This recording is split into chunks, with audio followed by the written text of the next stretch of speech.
So this morning we have an incredibly rich and diverse panel, I think, of different speakers who are going to talk to you about the broader implications of research in APS1 and how it affects their research in particular. I'm going to change the order a little bit from the program. So first we have Dr. Eystein Husebye, who's here from University of Bergen and Haukeland. And then we'll have Dr. Bill Robinson from Stanford University. And then we'll have Dr. Adrian Hayday from King's College London and Dr. Christina Hertel from Immunocure. They're going to present together. And we'll have 15 minutes for each of Eystein and Bill, and then we'll have 20 minutes for the pair of Adrian and Christina. And then we'll open it up to Q&A, at which point I'll bring them all up to the stage and we can ask them all questions. So first, thank you so much for traveling. All of you have traveled a long distance to be here. And I introduce Dr. Husebye.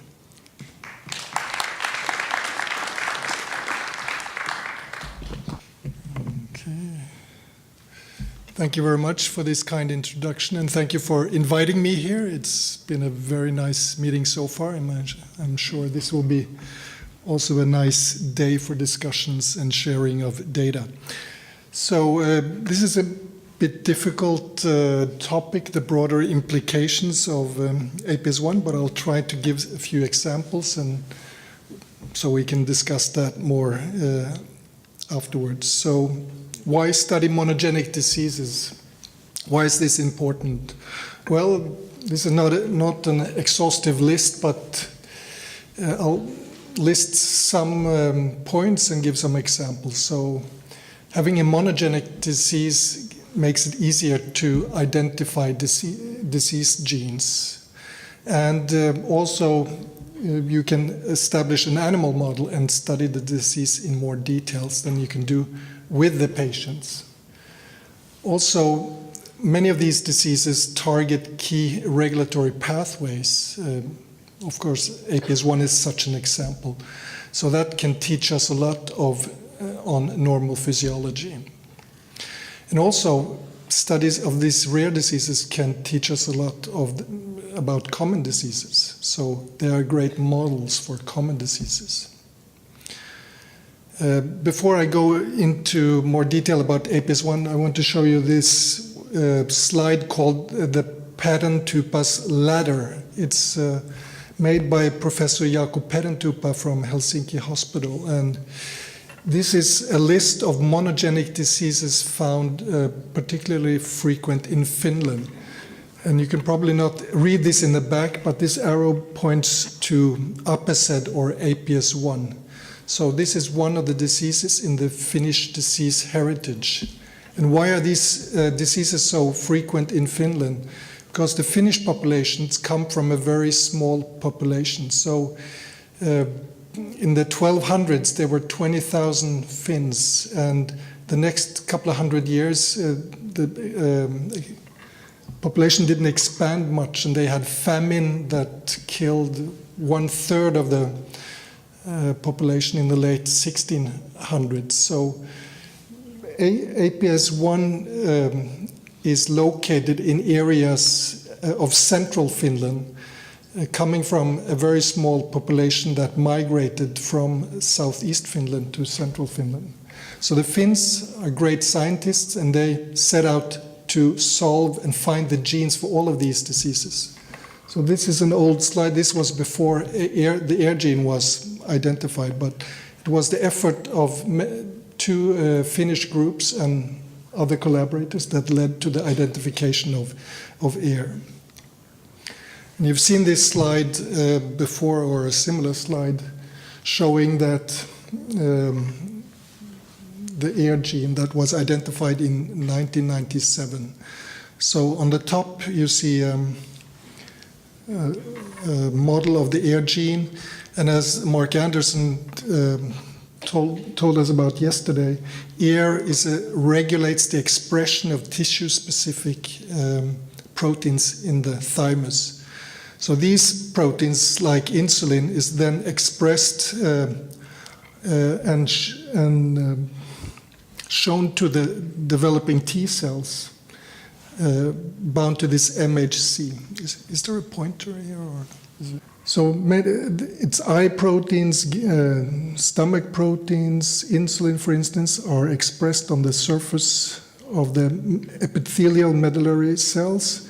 And if these T cells are self-reactive, they are deleted, they are kind of killed off and do not reach the peripheral circulation. So only cells that recognize foreign is allowed out. So, but if air is not working, these cells come into the periphery and give rise to an autoimmune disease that you know quite well, with a lot of autoimmune manifestations.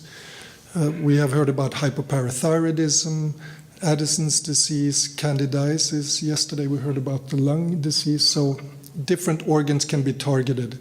And there's a large variety of manifestations from very severe childhood to very mild manifestations. So can the autoimmunity in APS1 teach us anything about common autoimmune diseases? Well, I think it can, and we'll show some examples. This is from a rather old publication from 1993 from Ulle Kempes group. So Ulle has for many years had the approach to look for autoantigens and autoantibodies in autoimmune diseases, and especially in APS1. And he was the first to identify side chain cleavage enzyme as an autoantigen. So side chain cleavage enzyme, you might not be familiar with this enzyme, but it's a kind of key enzyme in this making of steroids, both in the adrenal and the ovary. And these antibodies are correlated to ovarian insufficiency. So people who have these autoantibodies are at risk of developing ovarian insufficiency. And we see that in APS1. It's quite common, but we also see these antibodies in Addison's disease, adrenal insufficiency, and they can also have, in about 5% of the cases, ovarian insufficiency. So these antibodies are not restricted only to APS1, but they can be used as a biomarker also in common endocrine diseases. Another example is NALP5, which is a parathyroid autoantigen. So this is a protein that's expressed in the parathyroid. But when this was identified by Ulle's group, it also turned out that this protein had another name called mater in the mouse. It was correlated to, it was the autoantigen in a mouse model that got ovarian insufficiency. And if you look at the expression of this protein, it's also expressed in the ovaries. And it's also found associated with ovarian insufficiency, not only in APS1 patients, but in patients with isolated ovarian insufficiency and in Addison patients with ovarian insufficiency with frequencies around 10%. Is air implicated in other autoimmune diseases? Well, Mark talked about this yesterday, the role of insulin and could air be implicated in type 1 diabetes. We published 2 years ago some families who had dominant inherited APS1, and this is the first family that kind of started this study. The index person had candidiasis, Addison's, and pernicious anemia, but then he had daughters with an APS1-like phenotype, so they had hypoparathyroidism and ovarian failure at early age. One had alopecia, and this daughter also had developed ovarian failure, but they had only one mutation in the AIR gene. This led us to investigate how this only one mutation could give the disease, and we provided some evidence, I'm not showing that here, that certain mutations, especially in the PHD1 domain, it's one part of the AIR protein, but also in the SAN domain have a dominant negative effect. if you created a model here, you can have one normal AIR gene and a mutated gene, but somehow the mutated protein inhibits the function of the wild-type protein. Usually it doesn't, but in some instances with mutations in the PHD1 domain, it can. So we have been exploring several families with this. This is a Norwegian family with the index person had Addison's disease, hypothyroidism, B12 deficiency, and last year she developed also celiac disease with another mutation in the PHD1 domain. She has 2 children, both of them have early onset vitiligo. But there are also persons in the family who does not have disease. Well, we asked around in this family, and it turned out that the great somebody on the the mother of the grandmother, the great grandmother's side of the family, there was a young girl. Well, she's now 30. She has had for 20 years severe candida, B12 deficiency, severe animal dysplasia, and severe malabsorption without a diagnosis. So she had gone almost 20 years without the diagnosis. She had this same mutation, but she also had the 13 base pair deletion, explaining when you have 2 mutations, you get a more severe phenotype. So luckily she was diagnosed as a result of this study. So we believe that AIR can be implicated in more common diseases.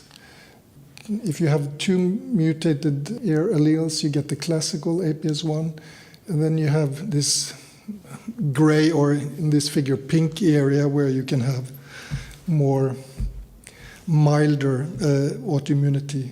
In the families we studied, it seems to be a lot of vitiligo and B12 deficiency for some reason. I'll just end by saying that APS1 can spearhead research in other autoimmune diseases. So you can look at APS1 as this block of stone that you can walk out on, and kind of sky is the limit for the APS1 research, I think. So thank you.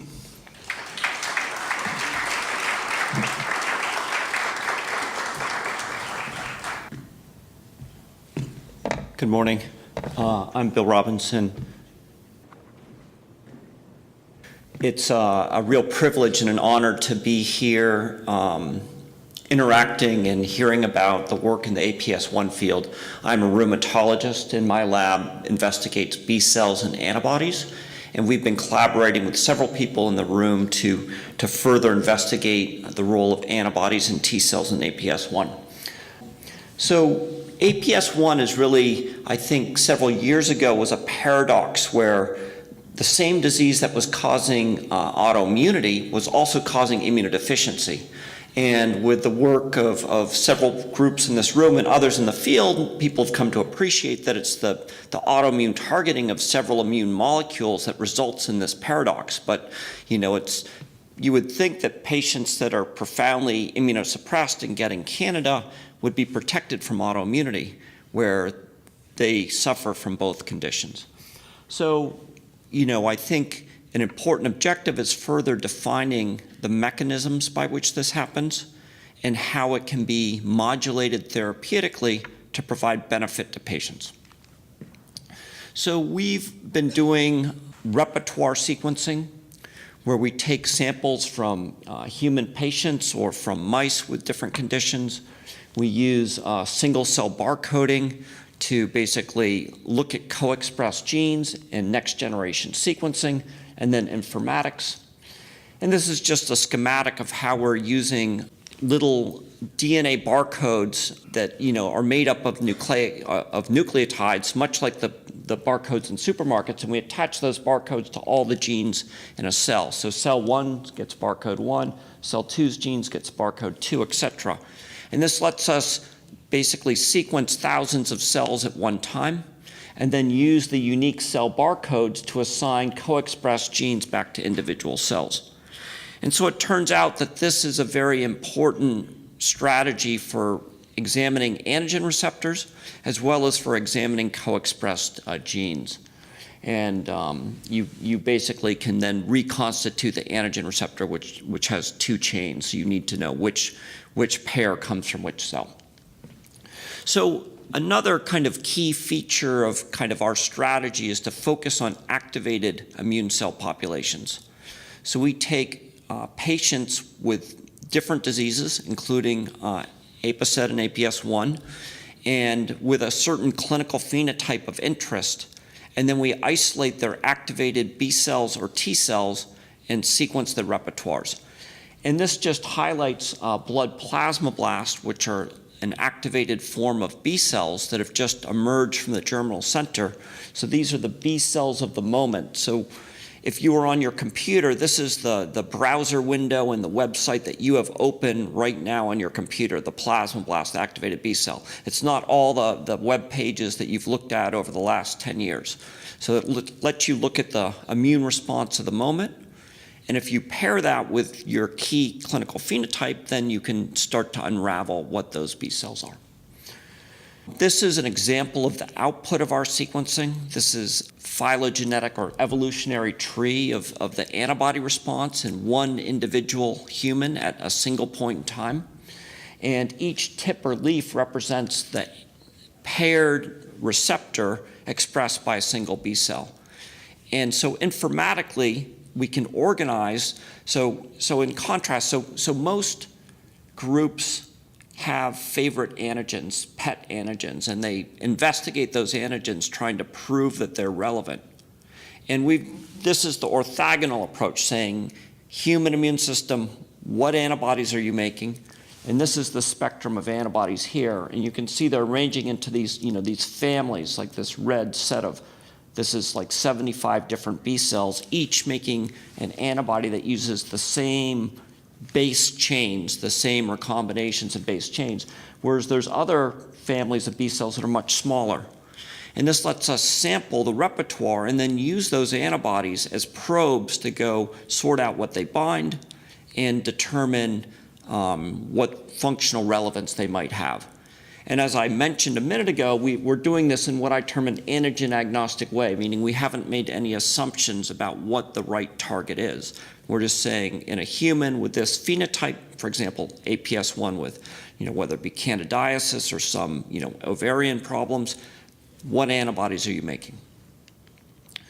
So just to kind of summarize what we're doing, if this is the naive B cell repertoire up here, when you get antigen activation, the B cells proliferate, make daughter B cells, and this green set of daughter B cells are in this clonal family, it's blue-gray on this family, and then we basically select a central B cell within each family, and it's actually a new era in not only are we doing this next generation sequencing where we can sequence hundreds of millions of different pieces of nucleic acids all simultaneously, but in the old days it used to take months to make a single antibody, and now we just email the antibody sequences to a contract research organization, and they gene synthesize it, and 1 month later in FedEx, your recombinant antibody protein arrives back, and you then test it.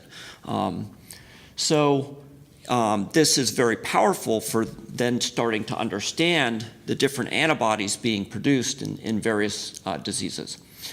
And this is a list of some of the diseases we've been applying this technology to. A bunch of infections up here at the top. We work very closely with the Gates Foundation, where we've been working with them on malaria. The MAL-71 vaccine is the first successful vaccine with about 90% protection. It was just approved in the European Union. And working with the Gates Foundation, we identified the key anti-malaria CSP circumsporozoite protein antibodies that confer protection. So they protect mice that are receiving the humanized version of malaria completely. So we think that's the basis for their protection. We also have been working with them a lot on HIV elite controllers, identifying next generation antibodies that very potently block infection. we've been working in cancer, taking patients with metastatic cancer who defy all odds and live. And it turns out that a large fraction of them are making very strong B-cell responses that have antibodies against their cancers. And a subset of these antibodies are very potently anti-cancer and kill cancer in mouse models. And we're working to move several of those forward to take them into the clinic. And then my academic lab focuses largely on autoimmune diseases. As I mentioned, I'm a rheumatologist. We do a lot of work in rheumatoid arthritis, trying to identify the key antibodies that are contributing to joint injury in RA. We've recently discovered a set of antibodies in another somewhat rare disease, IgG4-related disease, which is a new disease that causes fibrosis in multiple organs. And we've identified IL-1 receptor antagonists, so antibodies that block a protective mediator in IgG4 that looks like it's about 25% of IgG4 patients. This is driving the disease process. And more recently, working with multiple people here, with Mark Anderson, with Michalis Leonakis, we've been sequencing repertoires in APS1. And so this is just showing that in APS1, we're looking at this activated B-cell population. This is just the surface markers that we use to identify it. And you can see that kind of just over 1% of peripheral blood B cells on average are these activated B cells in APS1. Normally, these B cells are down, basically at the baseline at 0.1, so they're 10-plus-fold elevated in APS1 patients as compared to normal, healthy individuals. And you can see there's a predominance of IgA-activated B cells and slightly less to IgG. And so IgA is your mucosal response, and it might suggest that there's some sort of mucosal component. So perhaps this is in part the B cells being activated by perhaps a response to Candida or something, but there might also be other mucosal triggers that are mediating generation of these cells. And I guess I should mention, too, that when we sequence these patients, these are from Michalis Leonakis, he specifically selected people who weren't having overt infections. So we were trying to look at the autoimmune component of APS1 as opposed to just simply the response to infection. So these are just some of the trees that we've generated from individual APS1 patients. And very interestingly, when we start analyzing the sequences, we see within antibodies the binding sites composed of CDRs, or complement determining regions. And so when we cluster and look at the specific binding site amino acid sequences, we see kind of convergent sequences within an individual. So this is all these maroon dots are sequences from an individual, and here you can see the consensus kind of core binding sequence in the antibody. But more interestingly, perhaps, are these clusters out here where they're coming from multiple different individuals, are all generating activated B-cell antibodies that share binding domain sequences. This is one example, and this is another example down here. And so we use this type of informatics approach to select the antibodies that we're going to kind of gene express and produce. And after we do that, we down select the antibodies by putting them on cytokine arrays. So Adrian and others have done a lot of work on this. So we've generated a cytokine array with 300 plus different cytokines, chemokines, and receptors. And this is actually running the serum, and you can see different antibody reactivities, many of which have been described before. And then we take this same array and we put our monoclonal antibodies on it. So these are antibodies representative of activated B cells. And you can see some of the different cytokines listed off here: interferons, IL-33, MCP2, we get IL-17 antibodies. And so this is how we're down selecting our antibodies to identify ones that we're then going to further characterize in vitro assays. So this is just showing that, for example, the IL-33 antibodies, this is just validating them in a separate assay to just confirm that they react. And so really this work is ongoing, but we're very interested in now defining which ones bind autoantigens and how those might contribute to autoimmunity in APS1. And so just to summarize, we see elevated activated B cells in the blood of APS-1 patients. There's an IgA, a significant number of IgA plasmablasts. We see these shared antibody region binding sequences that we believe suggest convergence of selection of these B cells to particular antigens across patients. And we're using that information to then guide our selection of antibodies to characterize. And based on that, we've identified a bunch of cytokine targeting antibodies that the field has recognized are critical, particularly for the immunosuppression. And now we're applying our kind of, my lab has a variety of different autoimmune arrays, so rheumatoid arthritis arrays, lung arrays, connective tissue disease arrays. And so we're now about to put those different antibodies on various different arrays to kind of define the antigen targets and what might be contributing to different organ-specific autoimmune diseases. One other thing I would mention is we're very interested in what we term paratope analysis, so next-generation ways to better informatically understand antibodies without having to express and test their binding, so to start to use structure to predict which ones might be relevant. So just finally, just recognizing the individuals in the lab. Julia Adamaska really led a lot of this work, working in collaboration with Mikhail and Tony Shum and Mark Anderson. So with that, I'll stop, and I think we're going to take questions at the end, right? Yeah. Okay. Fantastic. Thank you. Yeah.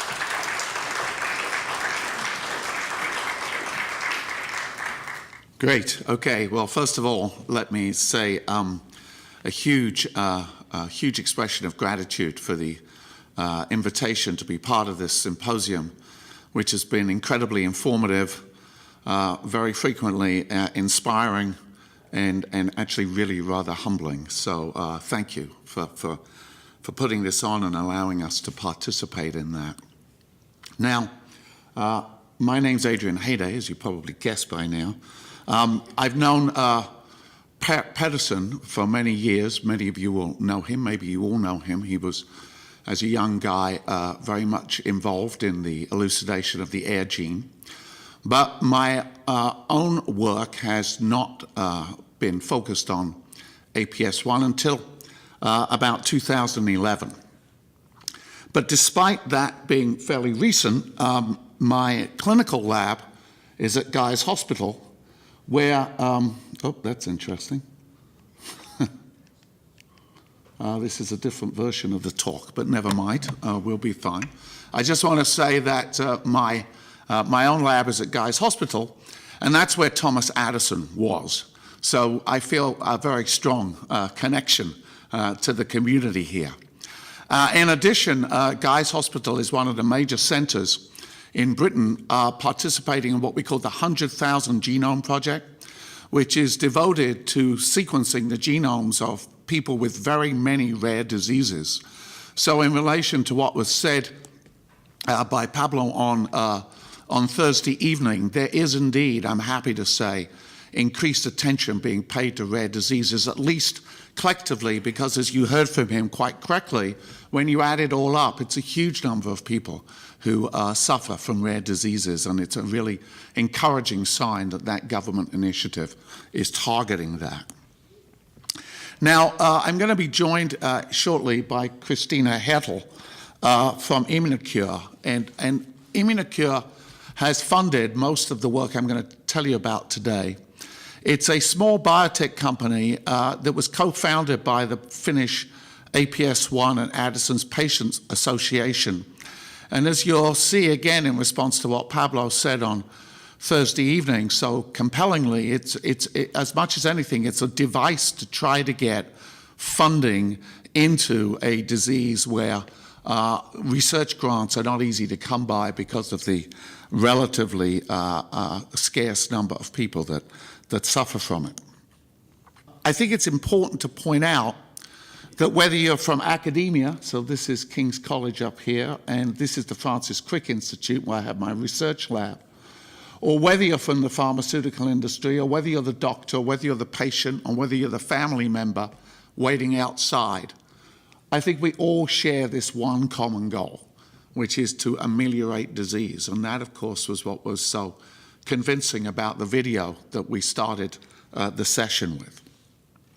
Now, for those of you who are not scientists in the audience, you'll nonetheless appreciate that our bodies spend a lot of time, effort, and energy fighting disease and using natural products to do that. And included among those natural products are one of the more famous antibodies, which Bill just spoke to you so beautifully about.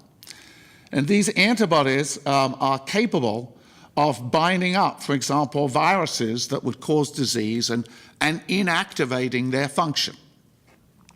Now, these antibodies are made by B cells, as you just heard, but that is insufficient to mount an immune response. An immune response is an integration of activities of different cell types. For example, there are myeloid cells, and there are T cells, which have been kind of the main player in APS1 because they're the ones that are so proximally affected by air deficiency, as we'll consider in a moment.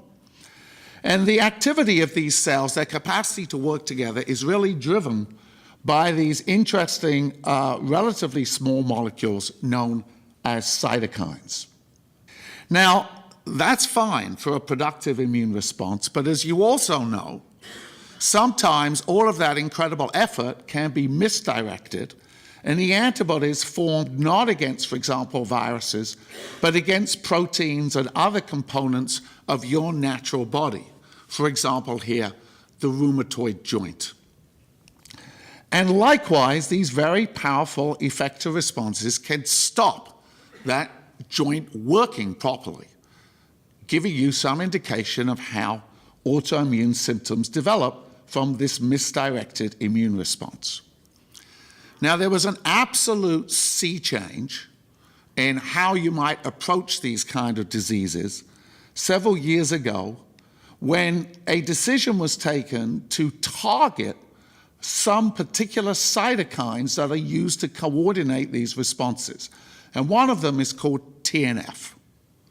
And so researchers used actually a natural product, a biological, an antibody directed against TNF, and that managed to deplete the TNF that was coordinating this attack on the rheumatoid joint.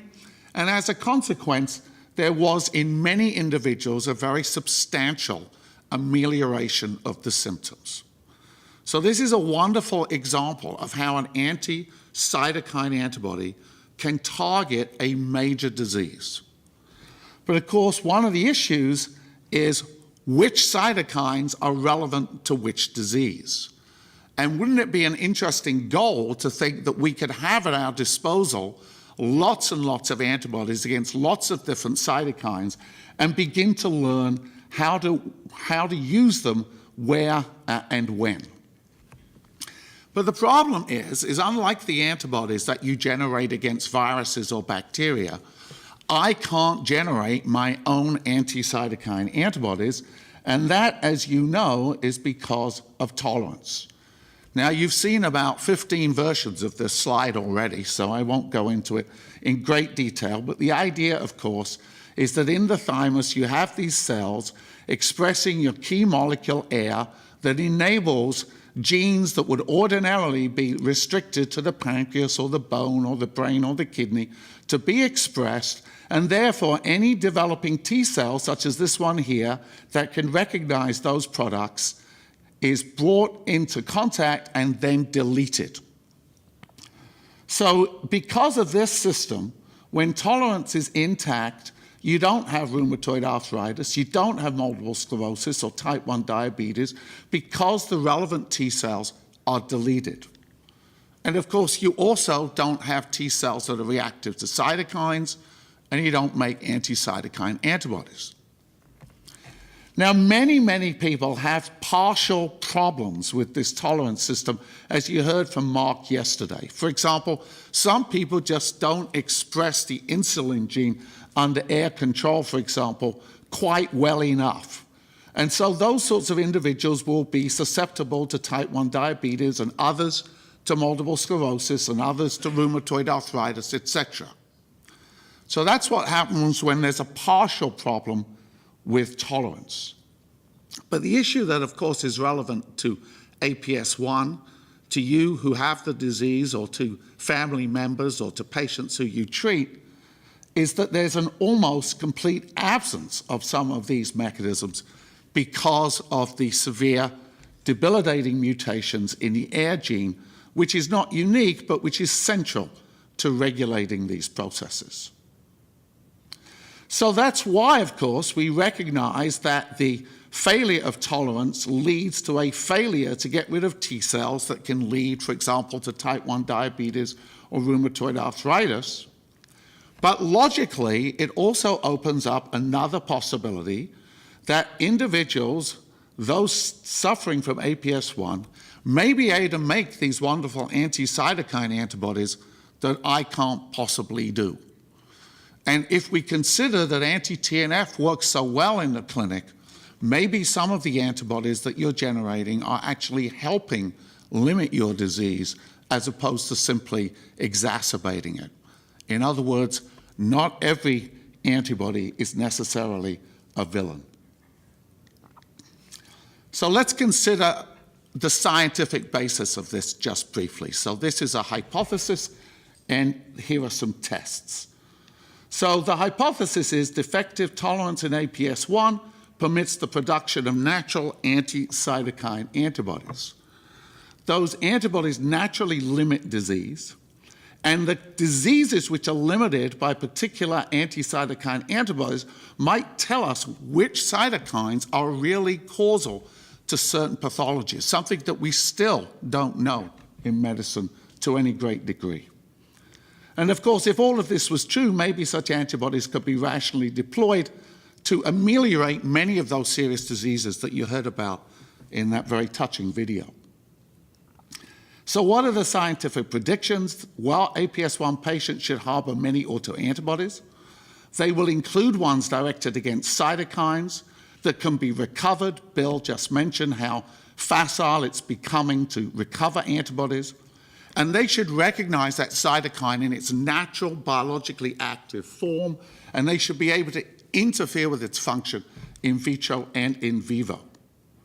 And maybe specific types of antibodies will correlate with specific clinical profiles, and therefore these antibodies may provide excellent new diagnostics and therapeutics. So because of the limitation of time, I'll just go through a little bit on each of these predictions. Prediction number 1. So the serological analysis of APS-1 patients was undertaken together with controls on large microprotoarrays of the kind that Bill just alluded to. And Ola Kamper's group, working with Mike Snyder, has done a very similar thing, and the findings are essentially identical, which is that actually there's a very small number of proteins, or a very small percentage of the proteome, as Ola refers to it, which is targeted in most individuals. But as you've also heard at this meeting over and over again, every one of the APS-1 patients is unique. And every one of you also has your own little private repertoire of antibodies. So if you actually look in close to 100 patients, you can find antibodies against thousands of different proteins, many of which are target genes of AIR in the thymus, and that is discussed in a paper that was just recently accepted for publication. But this subject today is, of course, the antibodies that are directed against immune mediators, including cytokines. And these are often shared, and they often include what might be key targets for disease. So this is a different set of assays now. This is called a LIPS assay. This is called ELISA. The technical terms needn't worry us at the moment, but they indicate lots of different cytokines, immunological mediators that can be targeted. Now here's an example of targeting by almost every patient has antibodies, for example, against this cytokine. And here is a much rarer example, which is a cytokine called interleukin-20, which is strongly targeted by just 2 people. So this is an example of a private repertoire. Now, that's all fine, but the proof of the pudding is in the eating. And if these antibodies really exist, we should be able to isolate them and clone them. And we have technologies which by comparison to Bill are pretty old-fashioned these days. But this has allowed us to isolate antibodies against a number of cytokines, some of which are shared and many are not. For example, those IL-20 antibodies have been cloned out and shown to be reactive against IL-20, even though only 2 people were carrying them. And likewise against IL-32 gamma, another interesting cytokine. Now, what do these antibodies actually look like? Now, this is an indecipherable slide to most people in the room, and I apologize for that, but only half-heartedly, because it's still, to me, the most amazing slide. What this tells anyone with APS1 is you are carrying the most amazing antibodies that immunology has ever discovered.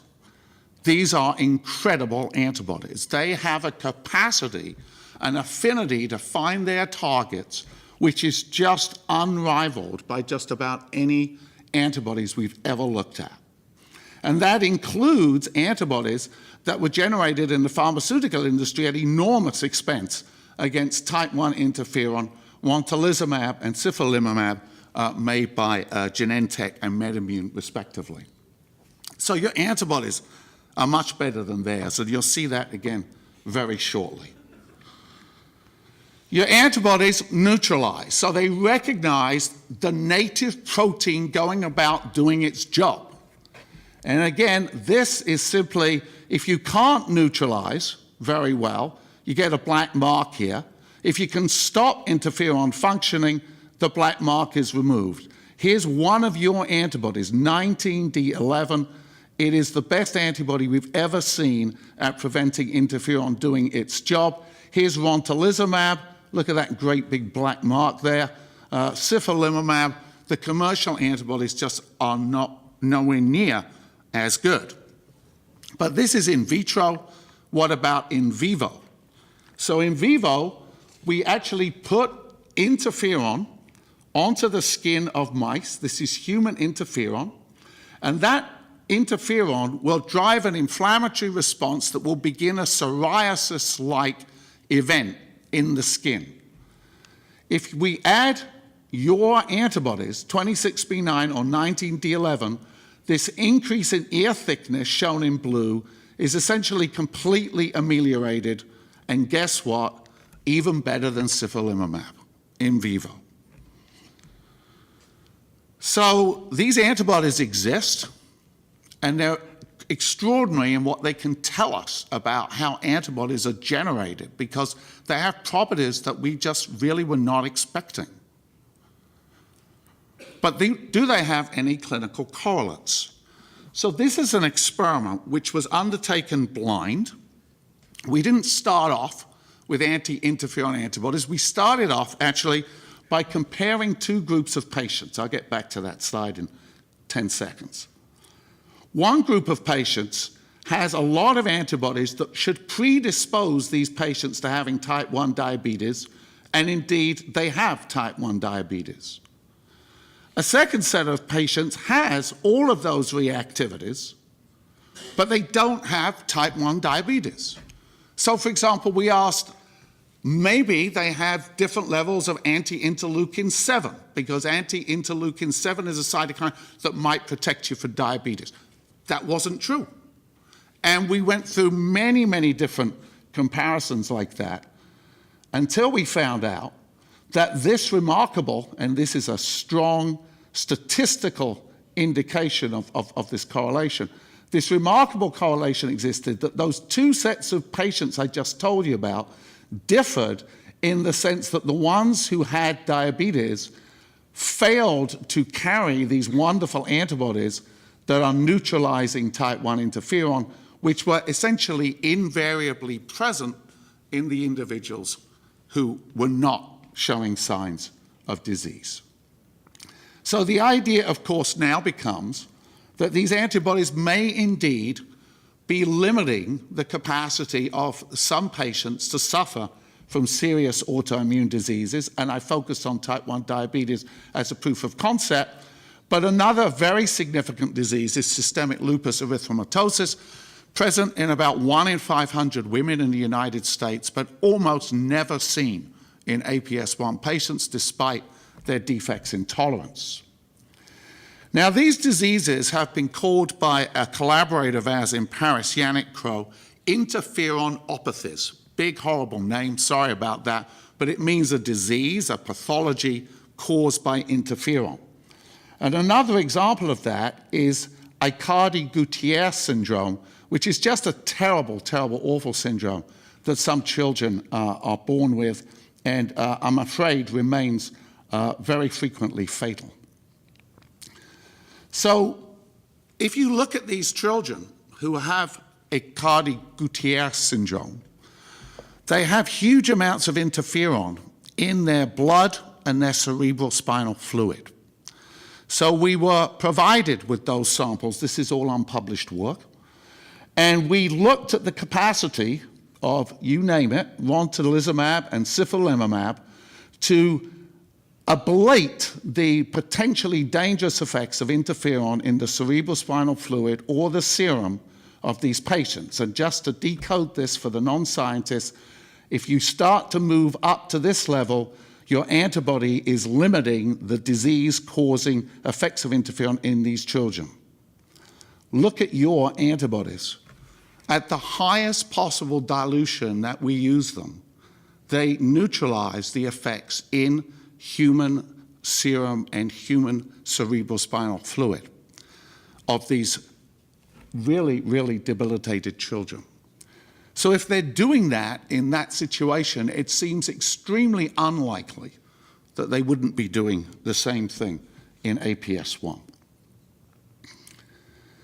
In addition, it's never been possible to measure robustly type 1 interferon levels in the blood because these interferons are so potent. But now you have provided these absolutely amazing antibodies. We can now quantitate type 1 interferon in the blood. This is a recent paper led by Dara Duffy at the Institut Pasteur, with whom we collaborated. And you see something interesting. So here's the Aicardi-Goutieres syndrome children, all with these very high levels of interferon. But here's lupus. Yeah, lots of people have got high levels of interferon. That's why people think of it as an interferonopathy. But there's a whole load of people who don't.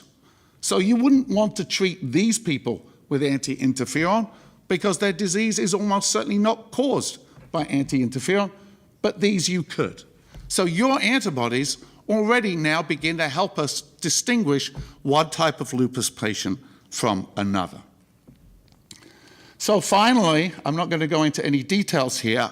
Just recently, on July the 4th, which is a very significant day in this country, but it was a significant day for us this year, because it seems like we've just managed to sign an agreement with a pharmaceutical foundation that we hope to bring one of these antibodies derived from a finished patient into humans by 2019, with the hope of treating subsets of lupus patients, but potentially extending that back into APS-1, possibly for type 1 diabetes, who knows, and also there's some interesting possibilities around multiple sclerosis. So I will end by pointing out, actually, yeah, sorry, that's a different slide presentation. I'm going to end by asking Christina to just give you 2 slides about the other benefits that we think this approach has for the APS community. So if anybody wants to clap, don't wait till Christina's finished, and then we'll do that afterwards. So thank you, Adrian. And I just want to take you back to the patients, because that's in principle the reasons why we're here. And, oh, sorry, I didn't do anything. Just ask them to go back. Can you go back to the previous slide? Okay, so we just go ahead. Yeah, here. So So we work, as Adrian was alluding to in the beginning of the talk, we work very closely with the Finnish patient populations, and we've done that since the beginning. And that patient organization is a shareholder of our company, an equal shareholder to everybody else. So that's a very good way to bring back a little bit of the potential upside that we can explore with your antibodies. The other thing that we have done recently is that we have reached out to the Sardinian patient populations. And as Adrian was saying, the Sardinians is a very interesting patient population. I just have to see if, no, the next slide is not on. Okay. Anyway, the patients there's quite a lot of patients, despite being only a small island with around 1 million inhabitants. There's actually like 35 families down there. The remarkable thing about Sardinia is that there's a very small island, they have a very small hospital, and all patients are actually seeing the same physician. So there's a very strong drive, although they don't necessarily interact much together, they all see the same physician. And what we have been helping out with recently is to set up a patient organization down there to bring some value to the families down there in their need of more knowledge about the disease. And I'm very happy to say that we have succeeded in that, and we'll have the first meeting in September.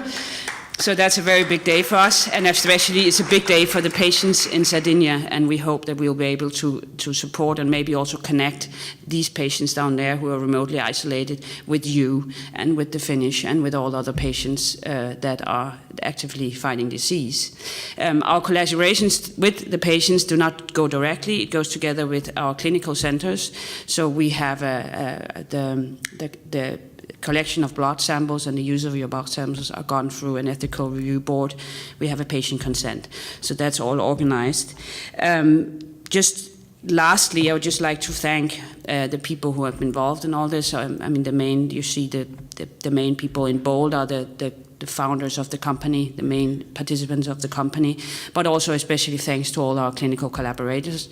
One of them sitting here today with Eystein and Husebye being one of the people who provided us samples, and of course all the scientists, and also a special thanks to Yannick and Dara in Paris, who's been helping us very largely with characterizing the interferon antibodies, which we hope to be able to move forward very soon.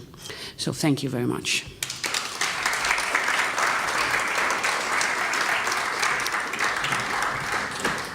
So thank you so much. I'm going to call Eystein, Bill, and Adrian to the stage. Also, if you'd have a seat for Q&A, we can do this all together. And while they're coming up to the stage, I want to thank you all for 3 reasons. First of all, that was extremely interesting, and from a patient family perspective, really encouraging to see all the work that is going on. So thank you for that. Secondly, I think you are the first large group of speakers who have really kept to time. That was remarkable. So well done. And thirdly, in my calculations of mileage traveled, this is the panel that has traveled the furthest to get here, coming from Germany, London, California, and Norway. That's a lot of miles. So thank you for that effort. And now, does anyone have any questions for the group? I know that's a really diverse range of topics. And even patients, I know there was a lot of high-level science there that was explained very well, but if you have questions or want clarification, please feel free. I think it was IgG4 caused fibrosis on one of the screens.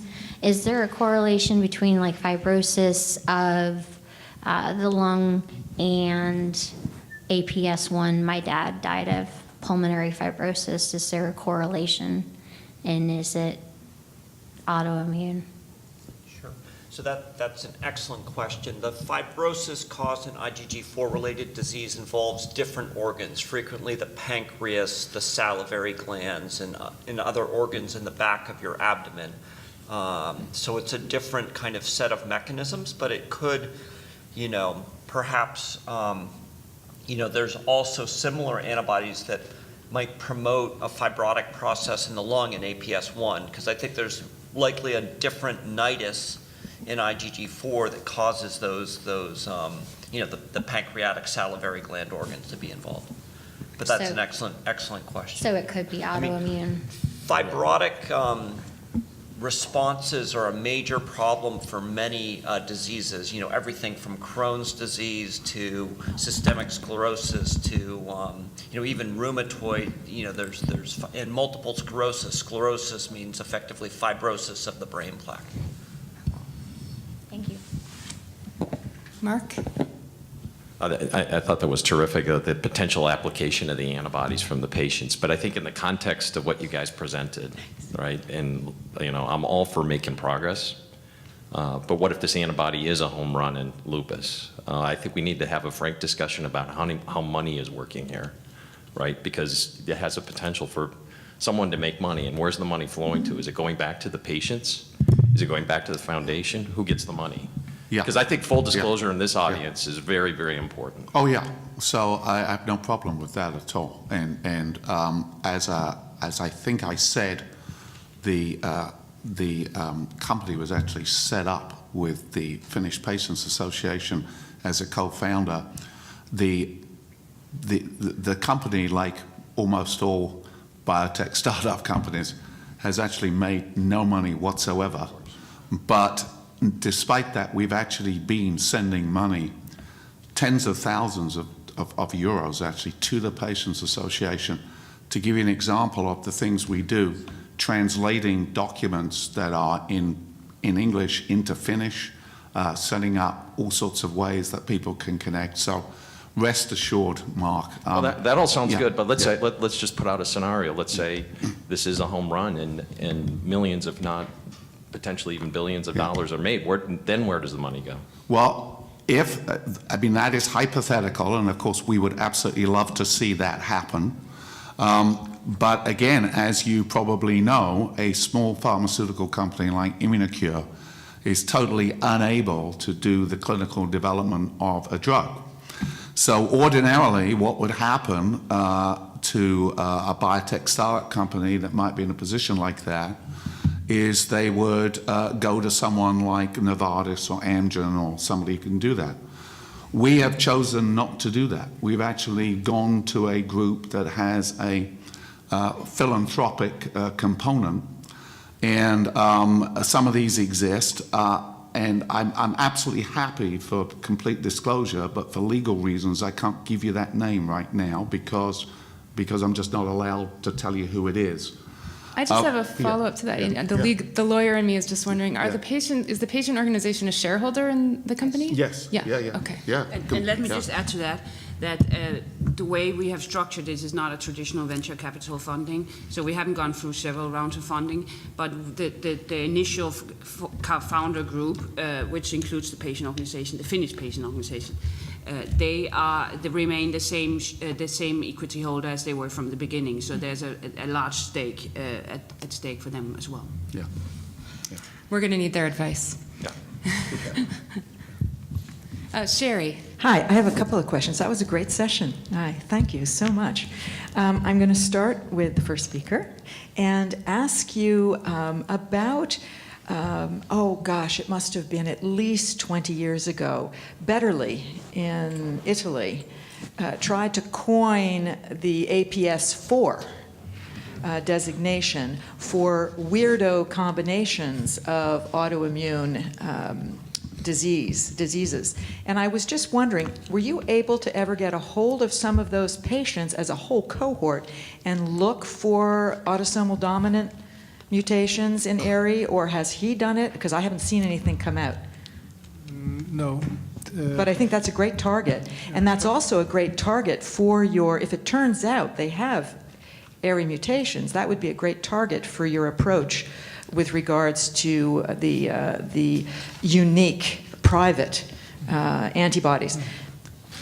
Bill? We've looked through our Addison patients for these dominant mutations, and we found few families. But I think this notion of APS4, APS3, APS2, I think it's the same disease. Some gets Addison. Well, that's what I'm getting at. I think it is too. I agree. I don't like this APS4. It's just that the ones he called APS4 had celiac disease and pernicious anemia, for instance, as one combo. Yeah. I mean, he presented, this was a talk I heard years ago. But you can find all kind of combinations. You can find all so kinds. APS4 was Addison, but not diabetes and thyroid disease, but something else like ovarian Oh, failure. no, I think there was no Addisons in what he called 4. Anyway, that's a moot point. I just wondered if you were in contact with those Italian cohorts.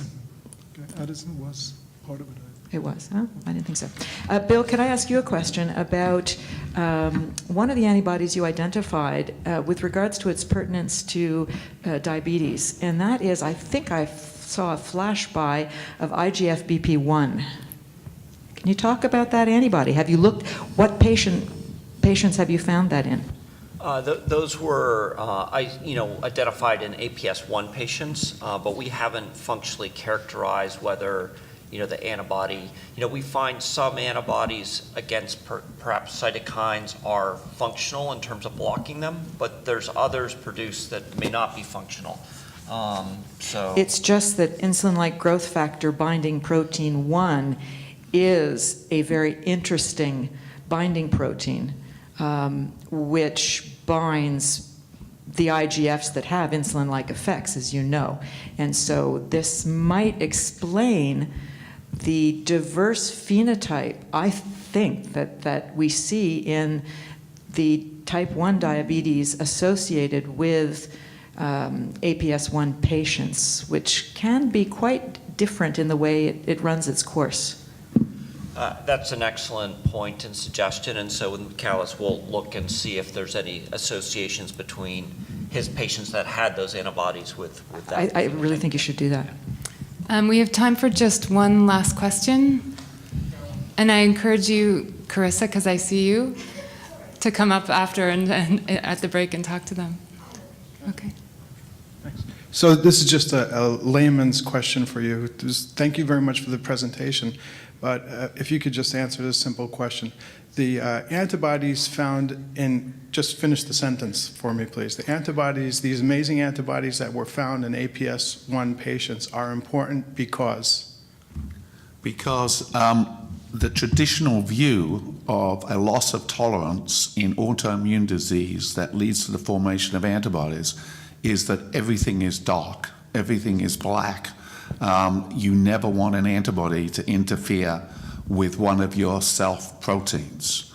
And the significance, I think, of this, it's a very simple hypothesis, it's not rocket science, but the significance is actually, as in everything in biology, it's a mixed bag. And some of the antibodies that APS1 patients are carrying with them may really be helping them limit their disease profiles, which, getting back to what Mihaly Leonakis said yesterday, this is a very different disease, for example, to IPEX, where, the availability of antibodies to do that kind of thing doesn't exist. So that's why it's significant.